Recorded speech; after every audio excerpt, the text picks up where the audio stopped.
Amitalia et les rencontres de Crans-Montana présentent dimanche 28 mars 2021, dès 18h30 et jusqu'à minuit 30,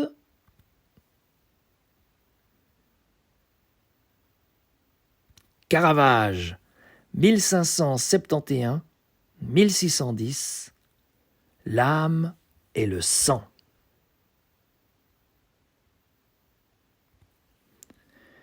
Michelangelo Merisi da Caravaggio, dit Caravage, ou l'épopée incroyable d'un artiste majuscule, dont on disait qu'il fréquentait les prélats de l'église romaine le jour, les buveurs, les prostituées et les pipeurs de dés la nuit. Porteur de l'épée, il en usera maintes fois, connaîtra la prison et commettra l'irréparable en trucidant un certain Tommasoni durant une rixe en 1606.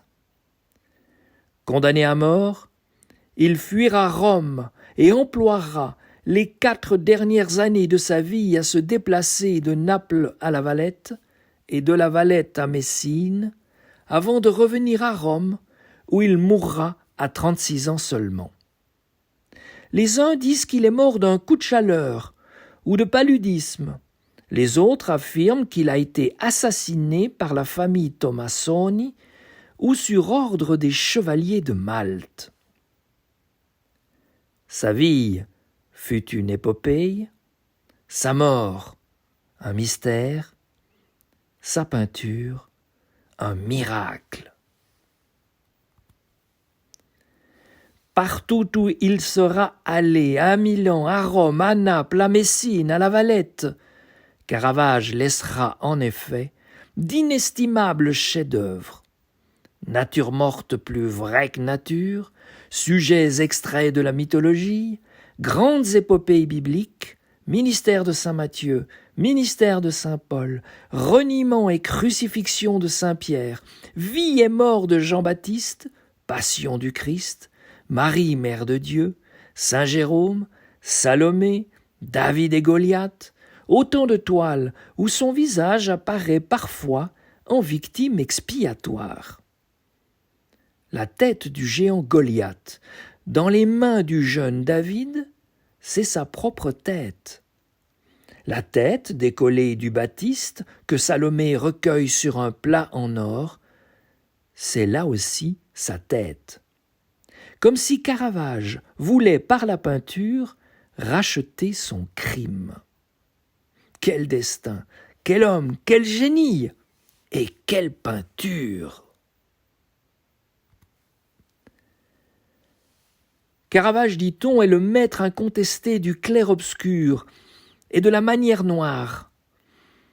Mais, plus encore que l'extraordinaire combat de la lumière et de l'obscurité, ce qui fascine le plus dans sa peinture est la crédibilité de son art, son réalisme, sa crudité parfois, qui contribue de manière fantastique à humaniser les personnages de la Bible, à nous rappeler que ce furent des hommes et des femmes de chair et de sang qui aimèrent, frissonnèrent et souffrirent comme vous et moi. Avec Caravage, en effet, le Christ aux épines a le crâne vraiment percé de pointes acérées. Isaac, près de mourir, trucidé par son père Abraham, hurle sa peur. Saint Thomas enfonce son doigt dans la plaie à vif de Jésus. La Vierge Marie, sur son lit de mort, offre à notre regard ses petits pieds nus et son regard usé par la vie. Enfin, Jésus, flagellé de 30 coups de fouet, blêmit sous les coups. Humain, trop humain, jamais Dieu n'aura été si proche de nous qu'avec le Caravage. Voyez par exemple les 2 versions ci-dessous. À gauche, Saint Matthieu et l'Ange, 1602, huile sur toile de 232 sur 183 cm, malheureusement détruite au cours d'un bombardement de la ville de Berlin durant la Seconde Guerre mondiale. À droite, le même sujet, deuxième version, peint la même année, une huile sur toile de 289 sur 198 cm, visible à l'église de San Luigi dei Francesi à Rome. La première version de saint Matthieu, écrivant son évangile sous la dictée d'un ange, a été refusée par son commanditaire qui la jugeait précisément trop naturelle. La posture de saint Matthieu est jugée par trop vulgaire, ses pieds sont sales, cependant que l'ange paraît beaucoup trop sensuel. La seconde version sera beaucoup plus classique et beaucoup moins innovante. Examinons à l'aide d'un seul tableau les ressources artistiques du Caravage. Voici le crucifixion de Saint-Pierre, 1600, huile sur toile de 230 sur 175 cm, visible à la chapelle Cerasi Santa Maria del Popolo à Rome.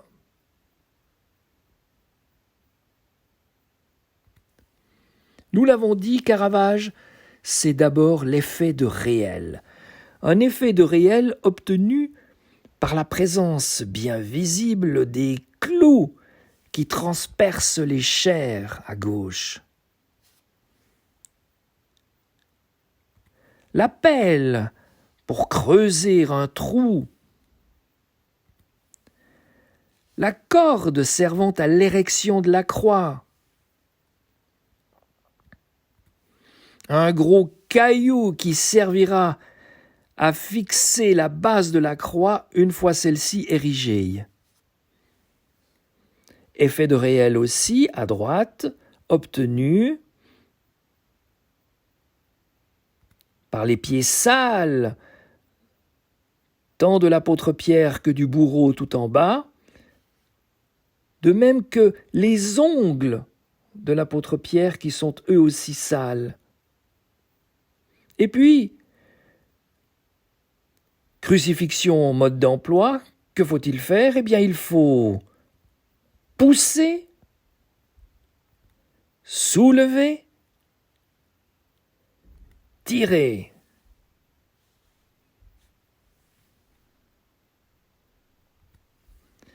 Caravage, c'est le contraste.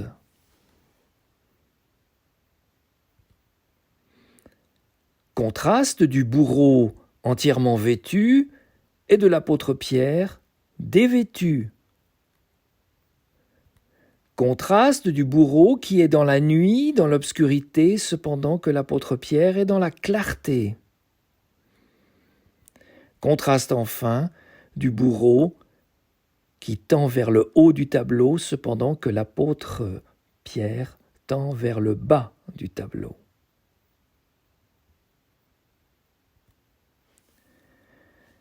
Caravage n'oublie pas pour autant la symbolique. Symbolique caractérisée par la présence au premier plan d'une pierre, à gauche, qui rappelle cette phrase du Christ « Tu es Pierre, et sur cette pierre je bâtirai mon église ». Quant à l'apôtre Pierre, il est dans la lumière et rappelle cette autre phrase du Christ « Je suis la lumière du monde ». Et enfin, nous l'avons là encore déjà dit, Caravage, c'est l'humanité des personnages de la Bible. Alors que les trois bourreaux sont dans l'obscurité et que leur visage est masqué, le visage de l'apôtre Pierre est apparent. Il est là, sans fioriture, sans auréole, tout simplement humain. Caravage, c'est aussi le génie de la simplicité. Voici Salomé avec la tête de Jean-Baptiste, tableau peint en 1607, une huile sur toile de 91 sur 106 cm, visible à la National Gallery de Londres. Et l'on constate que Salomé et le bourreau sont sur un même axe. Cependant que la servante et la tête du Baptiste sont sur un même axe, mais opposés. Pour dire tout simplement qu'il y a ceux qui font et il y a ceux qui subissent. Caravage, c'est aussi le génie de la dramaturgie. Voyez Salomé, elle détourne la tête. Elle ne veut pas voir la tête du Baptiste. Elle réalise à cet instant qu'elle vient de perdre sa jeunesse. Et avec elle, l'insouciance, la pureté, la naïveté, l'innocence. Salomé détourne la tête parce qu'elle prend conscience à cet instant qu'elle est définitivement entrée dans le monde terrifiant des adultes.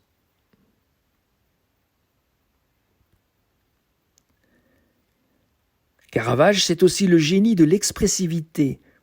On ne voit pas le corps de la servante à l'arrière-plan, dont la tête semble jaillir du corps même de Salomé, d'une Salomé bicéphale.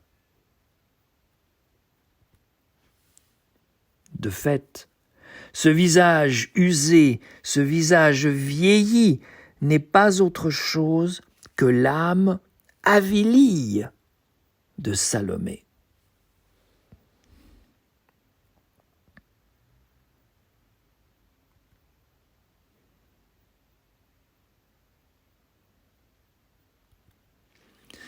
Caravage, c'est encore le maître des passions humaines et de leurs expressions. Voici par exemple Garçon mordu par un lézard, la douleur. Voici la célèbre Méduse, la rage, la colère.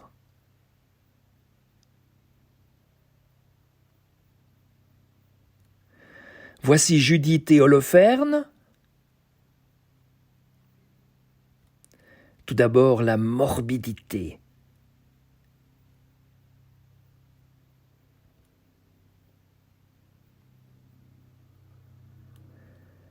Et ensuite, la répulsion.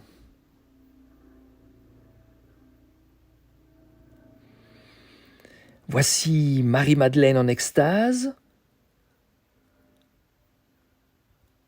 La béatitude. Une béatitude qui ne sera pas sans influencer Gian Lorenzo Bernini et la célèbre extase de Sainte Thérèse, un marbre visible à la Chiesa Santa Maria della Vittoria à Rome.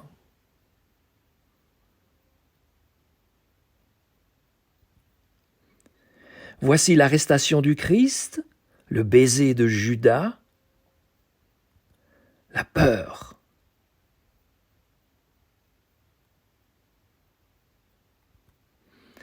Voici le souper à Emmaüs, la stupeur.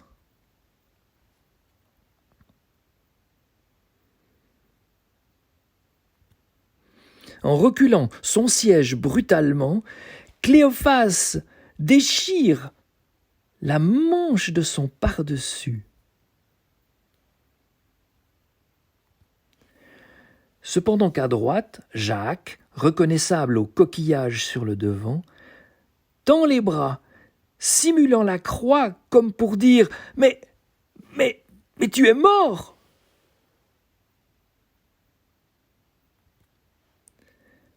La volaille sur la table symbolise ici la mort. Cette même volaille est associée à une corbeille de fruits dont certains commencent déjà de pourrir. Posée en équilibre instable tout au bord de la table, la corbeille de fruits symbolise la fragilité, l'éphémère et la précarité de la vie.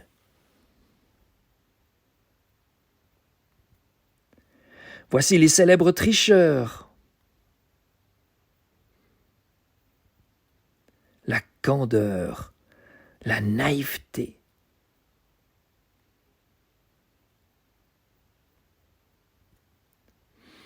Caravage, c'est enfin, avant la photographie, avant le cinéma, la décomposition du mouvement qui incruste la temporalité sur une même image. Voici la mise au tombeau, entre 1602 et 1604, une huile sur toile de 300 sur 203 cm, visible au musée du Vatican à Rome. Une toile extraordinaire.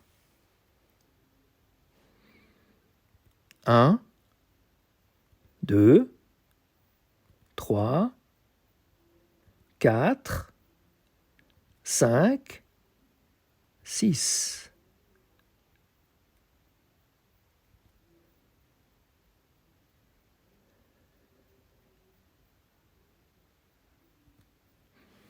La mise au tombeau du Caravage servira d'ailleurs de modèle à Jacques-Louis David en 1793, quand il s'agira pour lui de perpétuer le souvenir de Marat assassiné par Charlotte Corday. Voici donc de Jacques-Louis David, 1748-1825, à Marat, peint en 1793, une huile sur toile de 162 sur 128 cm, visible au Musée royal des Beaux-Arts de Bruxelles.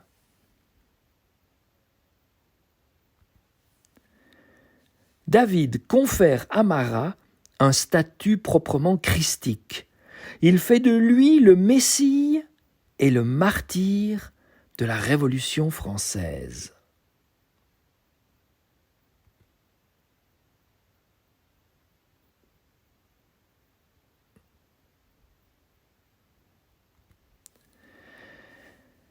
Découvrez l'épopée fantastique du Caravage. Apprenez combien son œuvre a contribué à créer de véritables écoles de peinture caravagesque, en quoi elle a influencé nombre de peintres, à commencer par Georges de la Tour, son plus digne représentant. À gauche, Les Tricheurs, du musée d'art de Kimball à Fort Worth aux États-Unis. À droite, de Georges de la Tour, Le Tricheur à l'as de carreau, visible au musée du Louvre à Paris.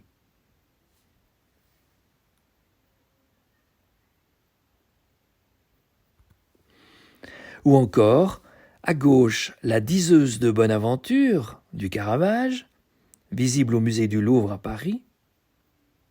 Et à droite, de Georges de la Tour, La Diseuse de Bonaventure, exposée au Metropolitan Museum of Art de New York. Découvrez Caravage, l'âme et le sang en vous connectant dimanche 28 mars 2021 à partir de 18h30 et jusqu'à minuit 30 à l'adresse suivante figurant au bas de l'écran. Merci beaucoup et à bientôt.